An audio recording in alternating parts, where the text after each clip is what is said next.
Hi, this is Nick Mann again. Some of you may be seeing me for the first time on YouTube. Some of you may have seen part one, which I posted a few days ago on my book, Forgetful, which was published in September 2013 by the Strategic Book Publishing and Rights Company out of Houston, Texas. I'm doing a series of segments on YouTube reading from various parts of the book to get people familiar with the book and maybe get people interested in seeing more. And I hope that will be the case when you listen to this segment and maybe go back and listen to part one. There'll be some other parts that I'll upload in the future. In part one, what I really tried to do was to give viewers a sense of the rationale for the title Forgetful. And I'll just quickly review that rationale is that the central character in the book, Dr. Benjamin Parks, is starting to forget things, is starting to have senior moments. And as a matter of fact, there was a write-up in the Hill Rag, in the February edition of the Hill Rag by Karen Lyon, a review of the book, a very kind review, but she entitled her review of my book Senior Moments, and I think that's pretty apt. But the reason that these increasingly frequent senior moments are of such concern to Ben Parks is that there's dementia and Alzheimer's that runs in his family. And in part one, I focused primarily on that storyline from the book. And so if you saw that, you know that the three segments that I read all prominently featured Ben Parks' mom, Jillian Parks, who is traversing the disease from dementia to advanced stage Alzheimer's. And so that's what I tried to do. In this segment, I'm going to read some pieces about Ben, more centrally about Ben, so that you get a chance to really meet and understand a little bit about Ben and the people that he cares the most about in life, which are his core family and extended family. And so we'll meet his wife, Addie. We'll meet his sons, Tony and Rico. And then I'm going to give you a little bit deeper sense of who Ben is professionally as an organization development consultant and the way that he works with clients to support healthy human systems. Before I do that, I started off in part one with reading Karen Lyon's review from the February edition of the Hill Rag. I think I'll start this segment off reading a few reviews also, there are reviews that get posted on Amazon.com, there are reviews that get posted on BarnesandNoble.com, and there are people that I know who send me their own expressions after having read the book, and I appreciate. Believe me, I love to get reviews, and even critical reviews will be welcome if somebody reads the book and doesn't like it. But let me just give you a few. This is from somebody that I will call RB in the District of Columbia. Nick, this is the experience I had reading your book. D.C. being the hometown of your main character allowed my imagination to soar. I felt right there in each scene as if it was one of my familiar places. The humanity of the Parks family is both lovingly functional and unilaterally dysfunctional at the same time. I was excited to move forward to each new venue/chapter, and all in all, I thoroughly enjoyed reading your book. So that's from RB in DC. Here's one from somebody we'll call CG in Bethesda, Maryland. This is a great book to remind us all, baby boomers, of the complexities in life we all experience yet rarely confess to friends and family. The messages touch us all: professional challenges, dysfunctional families, wanting love, and more. This book has a little and a lot on many subjects and makes us reflect on our own lives. A great way to spend the afternoon, and perhaps it will encourage us to show our vulnerabilities and create a more connected world. So that's very nice to read. And the last one is from somebody I'm going to call DS. This comes all the way from Nosara, Costa Rica. Pura vida. That is the expression we use here in Costa Rica to mean fantastic. Forgetful is pura vida in every sense of the expression. Pure life. Dr. Benjamin Parks has the humility of Rosa Parks, the wisdom of Benjamin Hooks, and the unique flavor of Dr. Pepper. Good name. The tension of someone who supports and is supported by family, career, and religion, and manages to stay about 1.5 inches in front of being done in by them certainly held my interest. Forgetful reminds me of Pat Conroy books. You have reason to indulge of the sin of pride. Amazing, I was bowled over. So thank you for that, DS. So I want to get right into it and do some reading from Forgetful. And so I'm going to start with an early chapter in the book where you get a sense of Ben at home in the LeDroit Park section of Washington, D.C. with his family, and you'll meet some of those core family characters.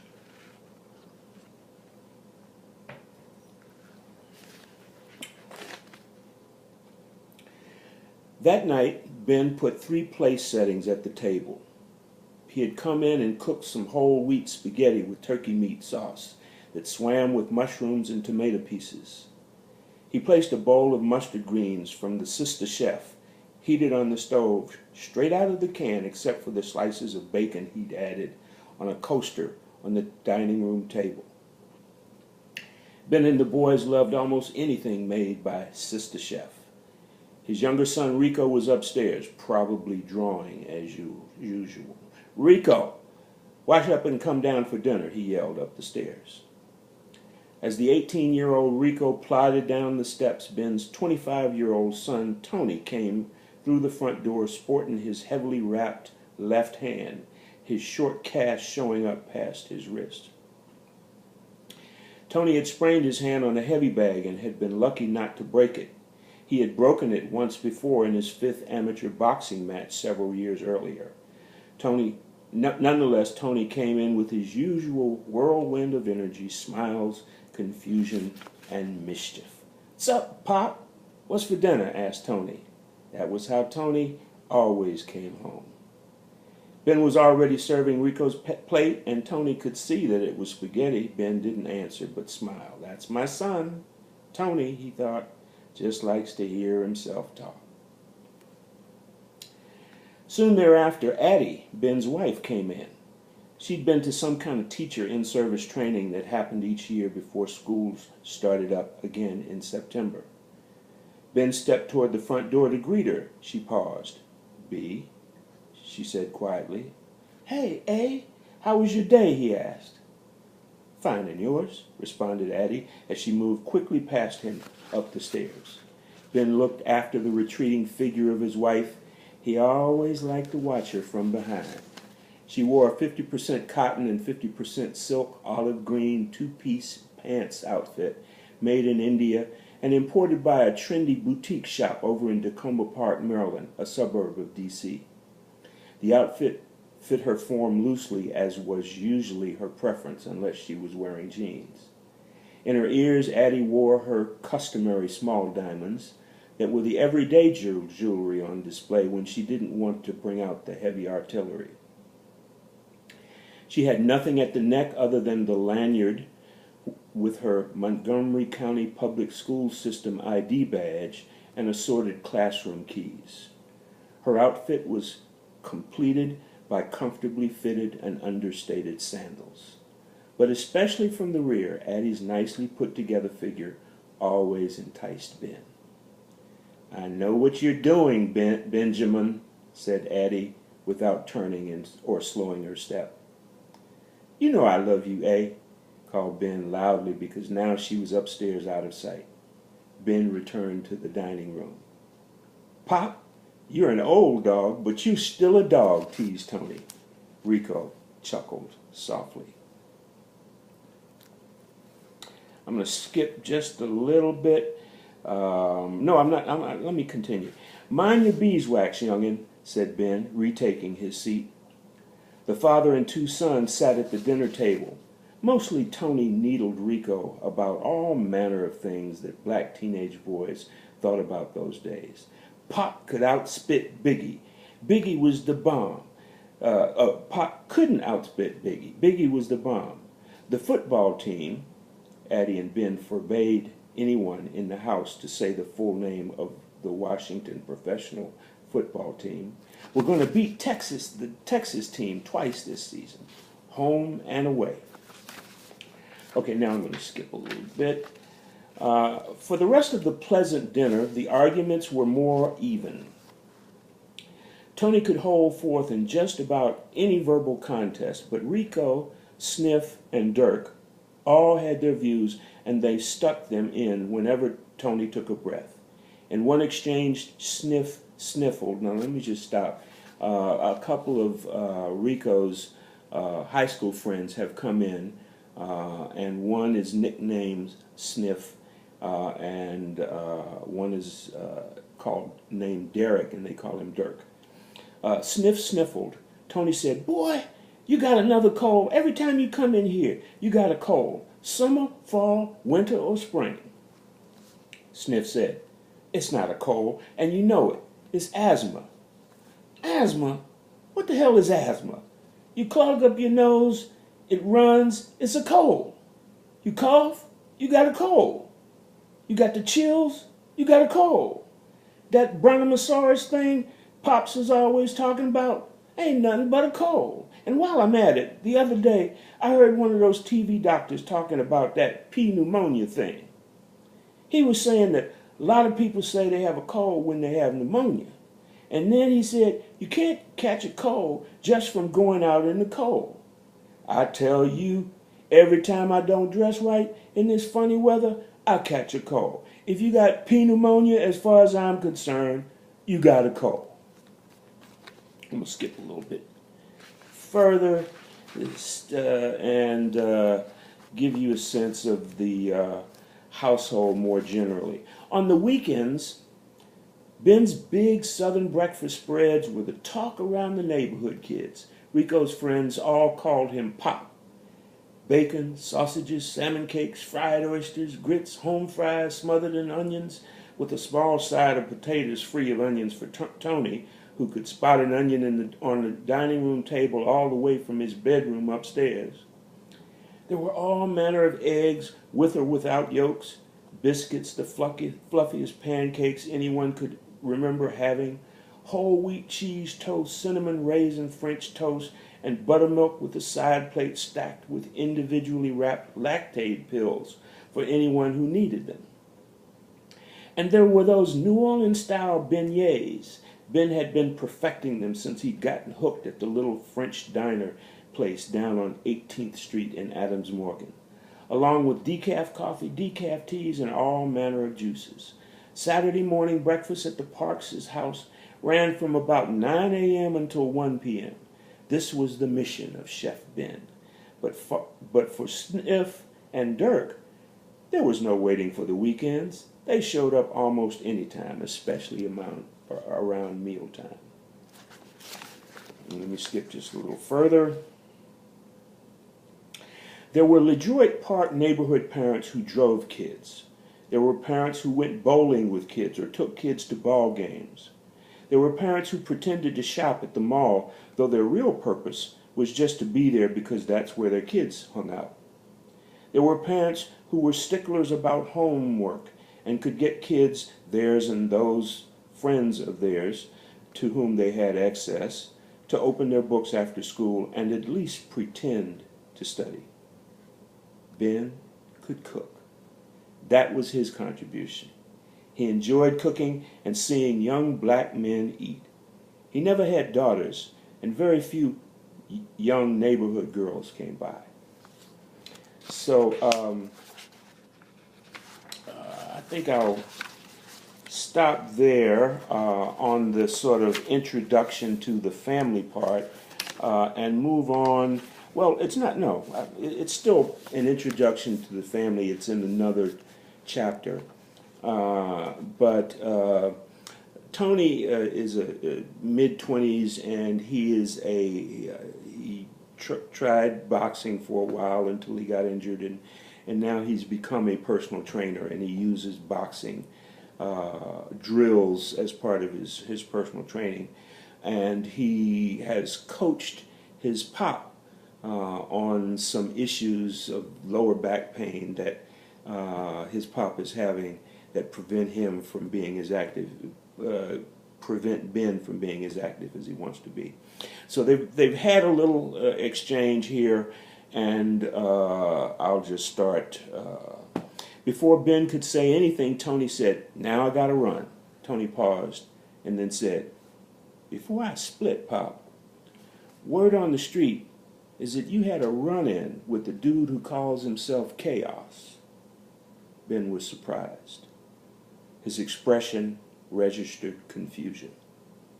"Don't play me, Pop. Just this afternoon, you were in an alley with Chaos and a couple of his boys."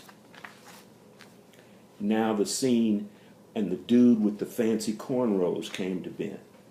Damn, word travels fast. Ben looked at his son with amazement.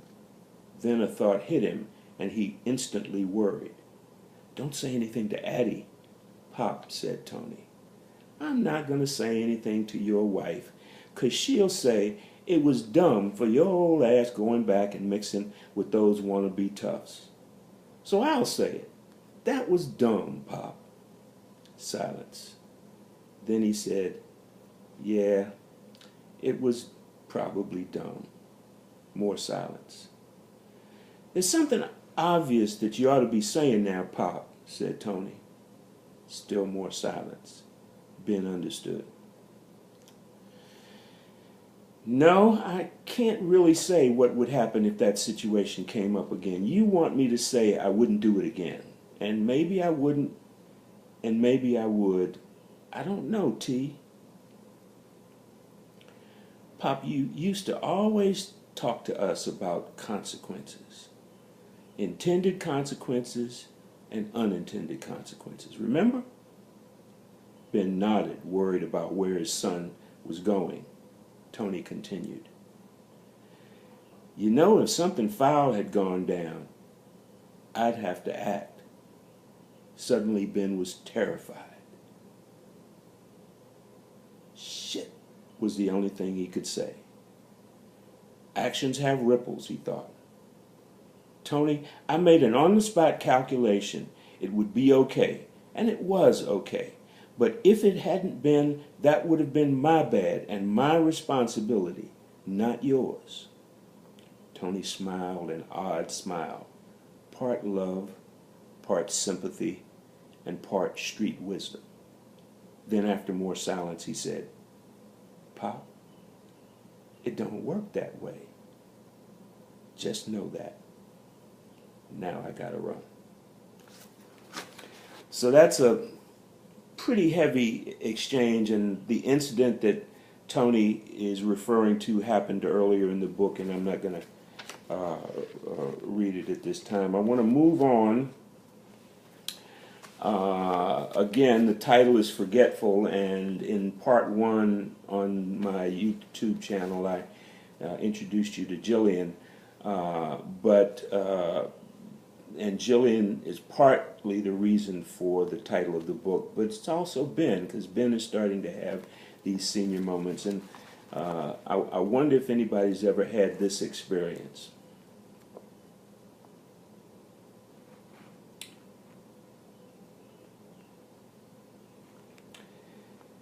Ben went downstairs and out again to the back porch. After pouring himself a stiff Irish whiskey and pulling a Rock Creek ginger ale out of the fridge for a chaser, he'd intended to light one of his citronella candles, but didn't have a match.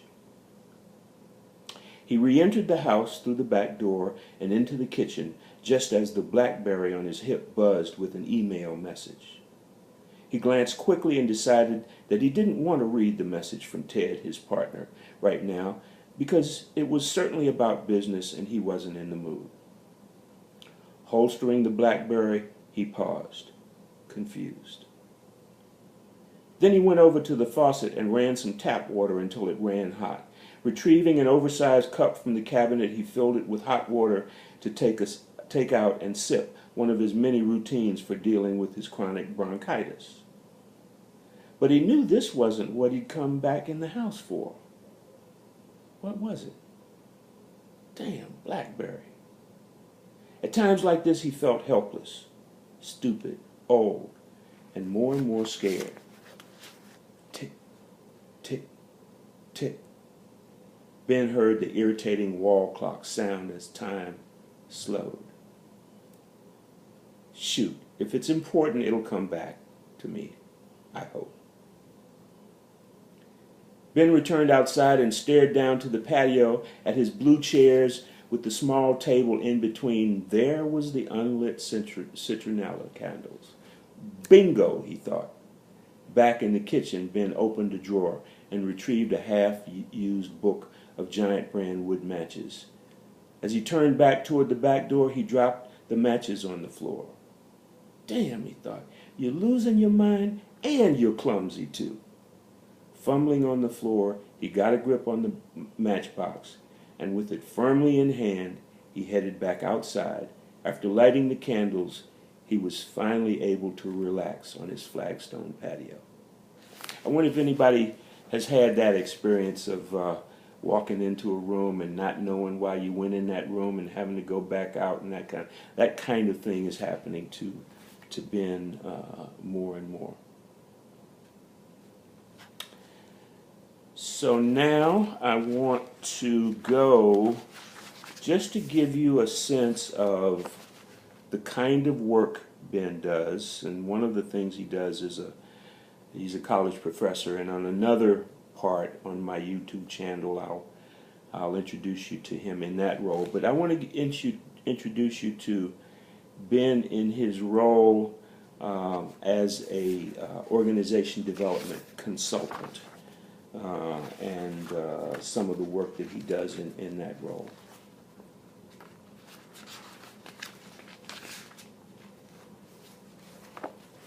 And organization development consultants go by the nickname OD consultants. So here we go. OD people like Ben as a profession weren't well known outside certain circles, but among corporate types and increasingly in government agencies, OD-trained consultants had been relied upon for a long time for things like coaching executives through difficult organizational transitions, facilitating various types of planning, and especially for helping groups work together more effectively, playing nicely in the sandbox, as it was sometimes called. OD was Ben's line of work. The focus for his clients this week had been teenage obesity. The huge percentage of overweight teens in D.C. was a priority health and political issue in the city. And this agency that was the client system for Ben had the lead role in a major initiative to reduce its prevalence, morbidity, and mortality. The setting had been so perfect. At the mansion on J Street in northwest Washington, D.C., 5-row buildings had long ago been fused together into one somewhat opulent, somewhat funky historical preservation site, party spot, and bed and breakfast cum conference center. 70 or more rooms were splayed through the facility at odd angles, with step-up and step-down passages on all 5 floors. Probably 25 of the rooms were made up as guest rooms with various themes based on historical figures. Ben Parks had overnighted in the Sojourner Truth bedroom. I'm going to skip a little bit more into the scene. There was Doris Smith, M.D., the gorgeous, double-dark, Johns Hopkins educated medical chief of the agency, a black woman who by sight might have been guessed to be 35 or 45 or 55, give a few take years. Though she openly talked of grandkids, Doris had had an insight. "Well," she said, "I started to explain myself and then thought about what Ben had said about how unsatisfying it probably would be to do so. So I won't go there." Heads nodded. Previously, Ben had interrupted an exchange between Anton, the graying, coffee-colored D.C. homegrown chief of staff from Southeast D.C., who'd been a couple of years behind Ben at Middle State undergrad, and Blanca, one of the 2 community outreach managers. One had responsibility for programs in Northwest and Southwest, and the other covered Northeast and Southeast D.C. Anton had said, "Blanca, I want to know why you took it upon yourself to let one of your staff use those unvetted obesity statistics at a public meeting," when Blanca, across the room on an opposite-facing couch, perked up and was about to go into visible counterattack mode just as Ben interrupted. Ben's comment, "Thanks, Anton, for such a wonderful, teachable moment. Can I break in there?" I'm going to skip just a little bit. Silence had settled until Ben spoke again. "Anton, you obviously think Blanca shouldn't have done that, correct?" Anton nodded. "And yet you asked her why," observed Ben. Another odd nod from Anton. His expression had been akin to a kid getting his hand caught in a cookie jar. The funny look distracted Ben for a minute. Then he lost his point. More silence. Unfortunately, more than seemed appropriate for simple rhetorical effect. Anton fidgeted. Blanca glowered. Doris looked amused, and probably because she knew that whatever Ben was going to say, she wasn't part of this little drama. Ben searched inside his mind for what he'd been saying and why he'd brought it up. Signs of recognition from the group. They'd worked with Dr. Benjamin Parks long enough to have seen this before. Sonia Clement, the law school-trained Jewish 40-something-year-old agency director, smiled and softly said in her always formal way, "Another senior moment, eh, Dr. Parks?" As always, they were indulgent. An itch at the back of Ben's neck. Was there a fly in the room, Ben thought. He scratched. No fly. Just a phantom itch. Then suddenly he had his train of thought back.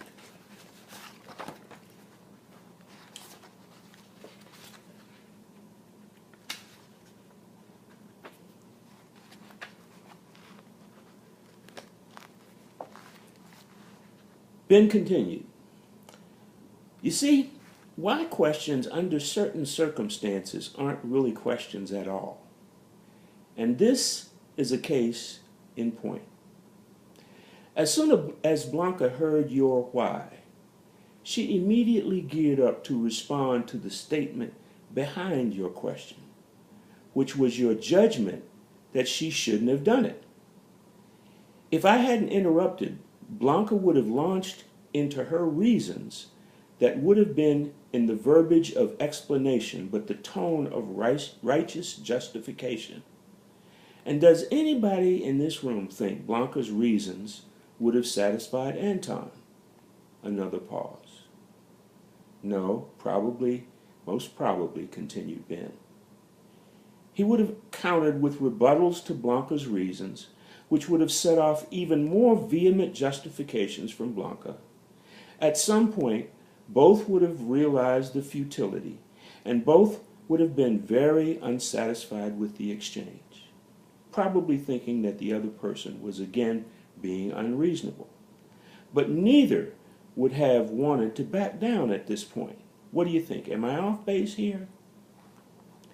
As it became clear where Ben was going, Sonia and Doris had started smiling in obvious delight.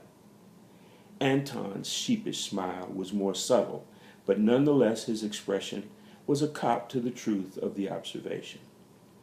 Blanca was still somewhat agitated, but sat back in the overstuffed couch pillow and breathed a sigh to relax.